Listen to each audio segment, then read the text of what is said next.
Jilayaal magacaas ku abtirsada oo hal qoys ka soo wada jeeda ayaa sanad walba heerka ugu sarreeya ugu jira samaynta filimada, inkastoo xubno badan oo ka mid ah qabiilkan ay noqdeen atoorayaal, tiriishayaal, filim qaadayaal, filim soo saarayaal iyo farsamayaqaannada dhinaca istuudiyaha. Haddana waxaa jira shakhsiyaad gaar ah oo magacyadoodu aysan weligooda ka hari doonin taariikhda Bollywood-ka.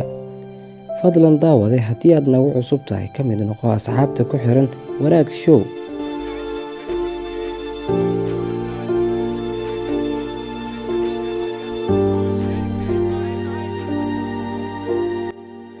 Muddo ku dhow hal qarni, magacyada ku abtirsada reer Kapoor waxay madadaaliyaan malaayiin qof oo ka mid ah dadka daawada filimada Hindiya ay samayso shirkadda Bollywood-ka.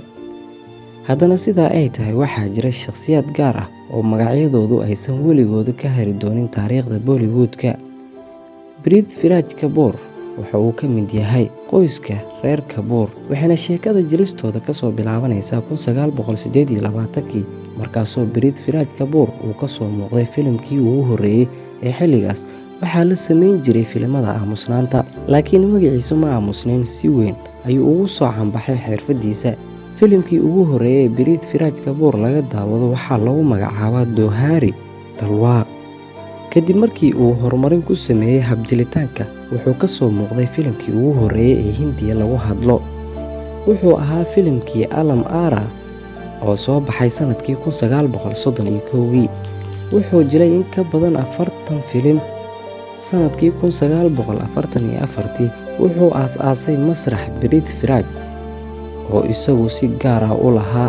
Raj Kapoor waxaa lagu tilmaamaa inuu ahaa ninka guulaha ugu badan ka soo gaaray 3 wiil ee uu dhalay Prithviraj, kuwaasoo dhammaantooda noqday atoorayaal. Kadib markii uu guushii ugu weyneyd ee dhinaca jilista gaaray, wuxuu raacay raadkii aabihiisa. Wuxuu aasaasay shirkaddii RK oo loola jeedo Raj Kapoor Films. Intii u dhaxaysay 1950kii ilaa 1960kii ayuu ku raaxaystay xirfadiisa jilitaanka, mar uu atoore ahaa iyo mar uu filim soo saare ahaaba.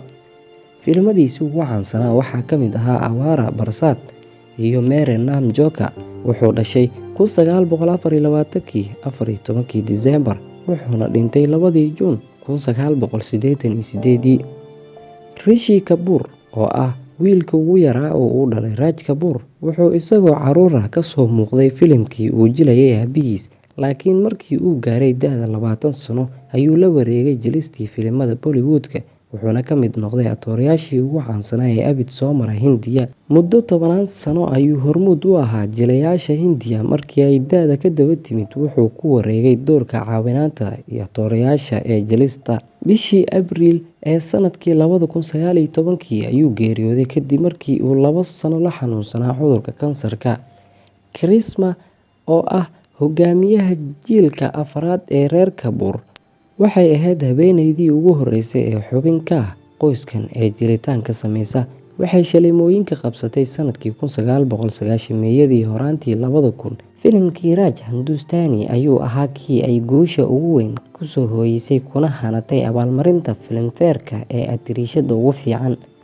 Walaasheeda ka yar, Kareena, ayaa 10 sano kadib bilowday Karisma oo soo gashay xirfadda jilitaanka, iyadoo kasoo muuqatay filim dagaal lagu magacaabo Refugee. Gabadha uu awowga u ahaa Raj Kapoor weli waxay ku dhex jirtaa jilista filimada, waxayna magacyadoodu ka mid yihiin kuwa ugu caansan atiriishooyinka. Ranbir Kapoor oo ah wiil u dhalay Rishi, wuxuu isagoo 2 sano jir ah soo caanbaxay sanadkii 2009kii, markaasoo uu jilay 3 filim oo dhammaantooda wada guuleystay iskuna xigay. Tan iyo xilligaas wixii ka dambeeyay, xiddigan reer Kapoor sare unbuu u sii socday. Wuxuu urursaday abaalmarino badan oo uu ku mutaystay atooraha ugu wanaagsan. Wuxuu kasoo muuqday filimkii Sanju oo ka mid ah filimada lacagta ugu badan kasoo xareeyay taariikhda Bollywood-ka. Hadda waa mid ka mid ah atoorayaasha lacagta ugu badan qaata jilitaanka, wuxuuna haystaa adduun lacageed gaaraya 43.6 milyan oo uu ku helay 10 sano gudahooda oo keliya. Daawade, haddii aad nagu cusub tahay, fadlan dib ugu laabo oo subscribe noo saar, asxaabtaadana gaarsii. Mahadsanid.